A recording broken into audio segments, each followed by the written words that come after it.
Olá pessoal, tudo bem com vocês? Bem-vindos ao segundo episódio da série Amazing Inventos. Meu nome é Louis Braille, nasci em 1809 na França. Eu fiquei cego quando ainda era criança. Nessa época, praticamente não tinham livros para pessoas que não enxergam. Por este motivo, crianças cegas como eu tinham muita dificuldade de aprender e também escrever. Era grande a necessidade de um sistema de leitura para cegos. Será que eu seria capaz de criar um? Eu era uma criança muito curiosa, como a maioria dos garotos em minha época. Meu pai tinha uma oficina de fabricação de arreios para cavalos. Para isso, ele tinha várias ferramentas.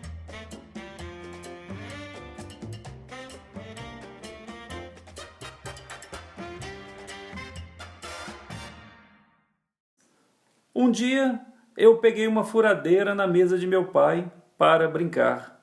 Só que, de repente, eu tropecei e caí. Nisso, a furadeira furou um dos meus olhos. Meus pais me levaram ao hospital e o médico até tentou me ajudar. Porém, tive uma grave infecção no olho e fiquei cego. Com o tempo, o outro olho também infeccionou e perdi totalmente a visão dos dois olhos. Com 5 anos de idade, eu não podia mais ver o brilho do sol, nem o azul do céu. Nesse tempo, morava em uma pequena cidade no interior de Paris. Na escola, eu não podia brincar ou correr com os outros garotos. Eu tinha muita dificuldade para aprender, porque eu não podia ler nem escrever. Tive um professor que tentou me ajudar muito, porém eu era lento em relação aos outros coleguinhas de minha escola e acabou não dando certo. Meus pais ficavam bem preocupados com o meu futuro. Eles temiam que eu me tornasse um mendigo por não conseguir algo na vida por ser cego. Por isso, eles faziam muito esforço para que eu pudesse estudar.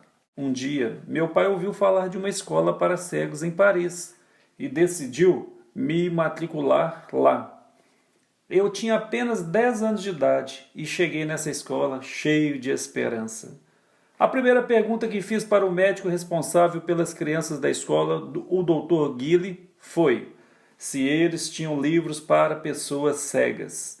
Eu estava ansioso para ouvir ele dizer que tinha, e estava todo alegre pensando que aquele era o lugar perfeito para mim. Só que mais tarde fui descobrir que não era bem assim, pois viver nessa escola era bem difícil.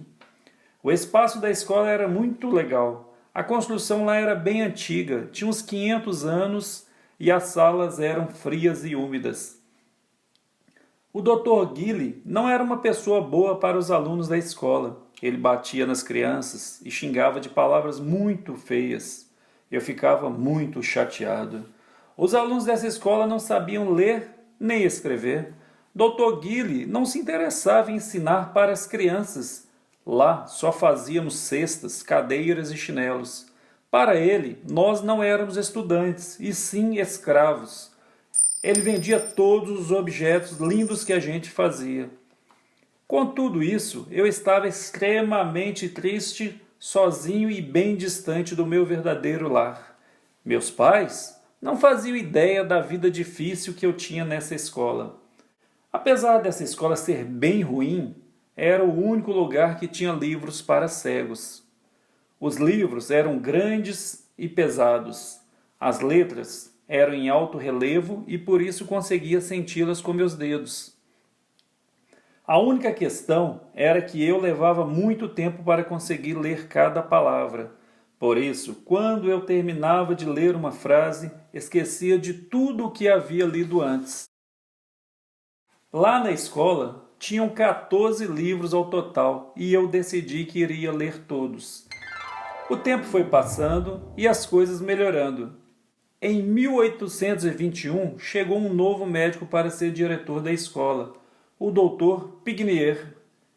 Ele iniciou aulas de música para os alunos. Eu amei aprender instrumentos e tocá-los se tornou a minha atividade preferida. Para mim, tocar instrumentos era muito fácil, porque eu não precisava ler para conseguir, porque eu tocava de ouvido. Cheguei a tocar em várias igrejas de Paris. Era muito legal poder fazer atividades fora da escola. As pessoas que me ouviam tocar me elogiavam muito. Muitas até me pagavam para tocar. E pela primeira vez na vida tive o meu próprio dinheiro. Isso foi muito importante para mim. Quando eu tinha 12 anos de idade, um homem que trabalhou no exército chamado Charles Barbier visitou a escola. Ele nos contou sobre o método que usava para ler no escuro, pois eles não podiam acender qualquer tipo de luz para não serem vistos pelos inimigos durante a guerra. Pelo que ele disse, o método era bem difícil, porém ouvi-lo contar tudo aquilo me deu uma grande ideia. Comecei a trabalhar nessa ideia logo que fui visitar meus pais em um feriado. Fui até a oficina de meu pai e peguei novamente a furadeira, a mesma que furou o meu olho, e criei um sistema de leitura e escrita para cegos através de furinhos nas páginas.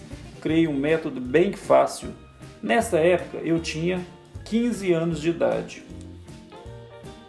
5 anos depois, meu primeiro livro foi divulgado.